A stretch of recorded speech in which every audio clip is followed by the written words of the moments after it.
Hey everybody, Jimmy here. I want to talk to you about something that can save you money on your health insurance bills. It's not insurance, it's impact health sharing. Let me tell you something.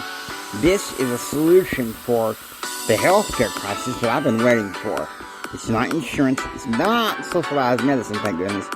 It's the best thing that's come down the pike.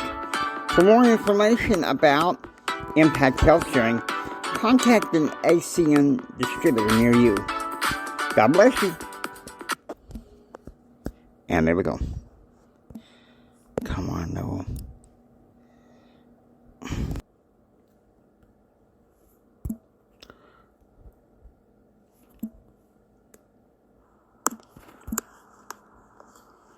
I shine bright everywhere we go. Music for the people, making music for the people. I shine bright everywhere we go. I shine bright everywhere we go. Everywhere we go. Music for the people, making music for the people.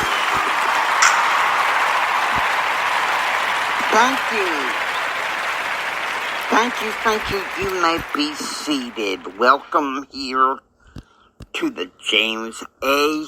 Hendrick School of Leadership. This is Constitution Thursday, and we're building down to the bottleneck here, down to the floor, because, well, this is the last Constitution Thursday we're going to have until next year. The last Constitution Day that we're going to be having is going to be next Tuesday. So, some of you are going to be graduating from college, particularly my alma mater, Texas Tech. Get ready to dust off get ready to hit your boots with a diploma.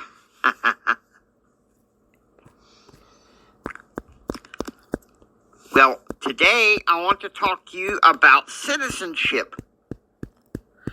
Now, what do conservatives believe about what the core of citizenship's really about? We believe that over the past 2 centuries, that it is through wise principles that we come about through this, through a civil society, and the benefits of liberty and freedom, with rights given by God,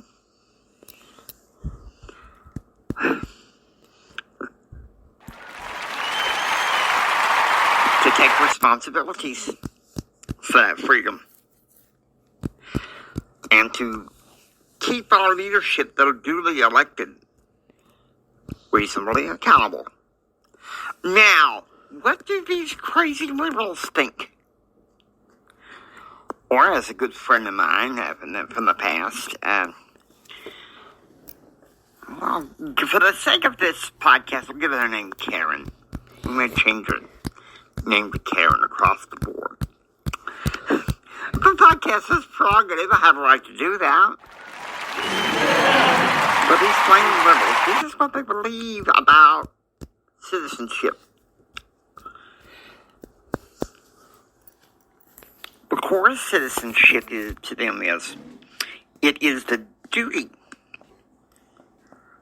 of Americans to respect the rights of all individuals and to respect the duly elected authorities. Can I tell you what that sounds like? Free-for-all hodgepodge democracy, which happened in ancient Greece, and it didn't work.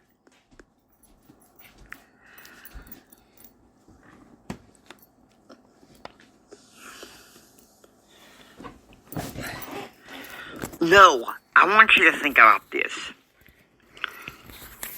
The Founding Father era, right?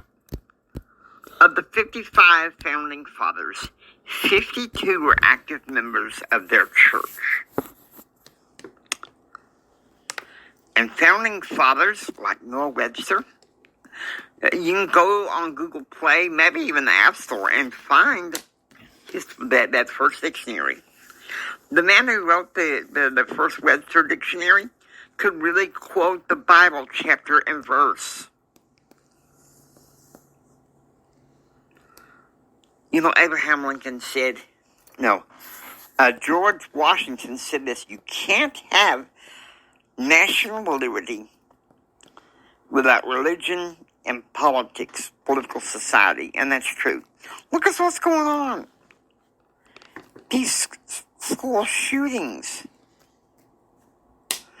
You know, when I was a kid, our problems was, dress code deals and back talking and sometimes not keeping the hallways and areas clean. Look at what we got now. Gender confusion, school shootings, indoctrinations. Come on, guys. It's time for us Christian conservative federalists to be incensed and take this country back.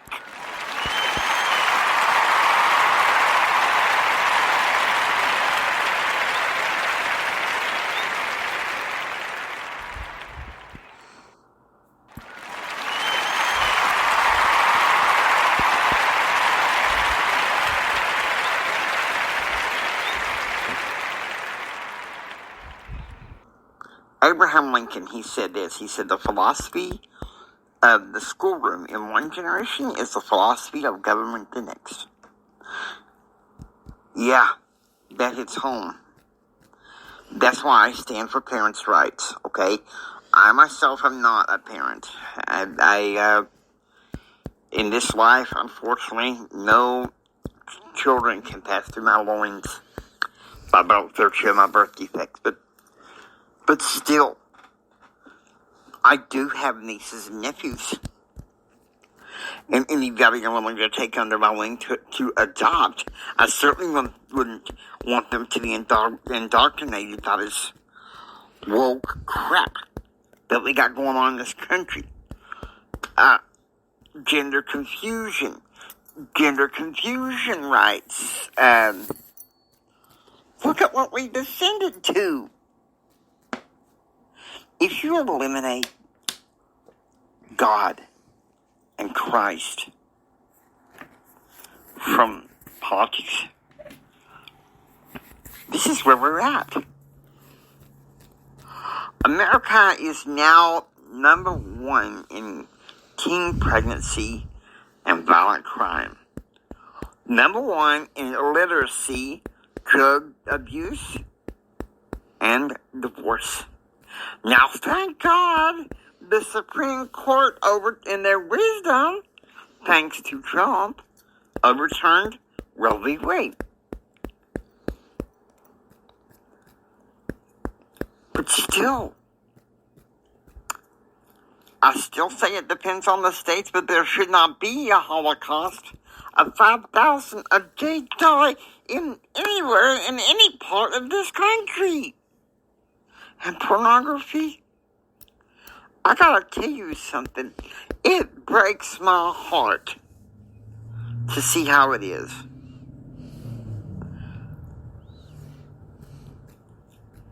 If we don't rise up as citizens, this whole point of this Constitution Tuesday, Thursday class was to talk about our responsibilities. Okay? In January, we'll be talking about our rights. But this is the whole basis of citizenship, and we're going to be covering it in January 2024. You better believe it. We got men converting to women, competing in women competition, and that's unfair.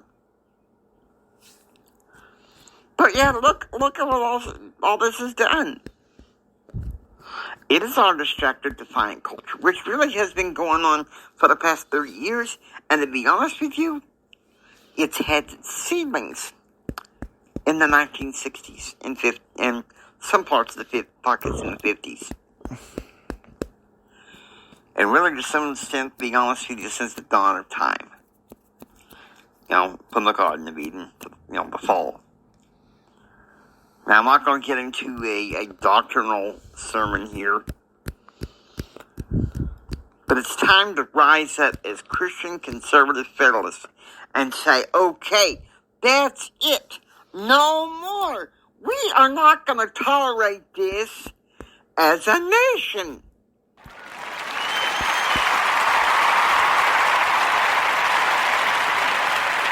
People want to get mad for saying the pledge, which says one nation under God. People want to get mad and offended if you want to pray in public. I say this. Worship in accordance of your own conscience. Please. Worship in accordance to your own conscience. I beg of you. But we got a war going on.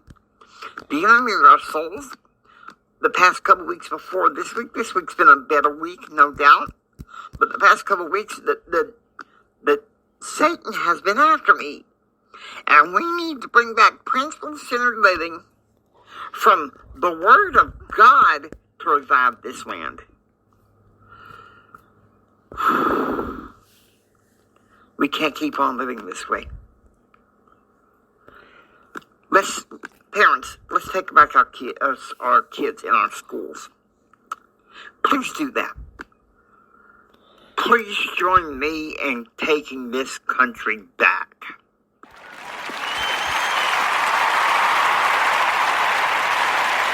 God bless you.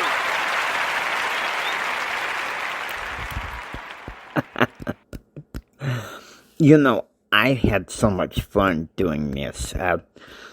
I pre-recorded this onto a voice recorder, and then I went to the board here, the Spreaker studio board here on my phone, and added on the simulated applause. Because, I don't know how many of you know, part of my aim is to someday speak on stage. Motivationally, in personal development, and maybe even in some ways politically.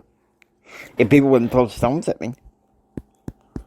I just want to bless lives. I just want to give people hope.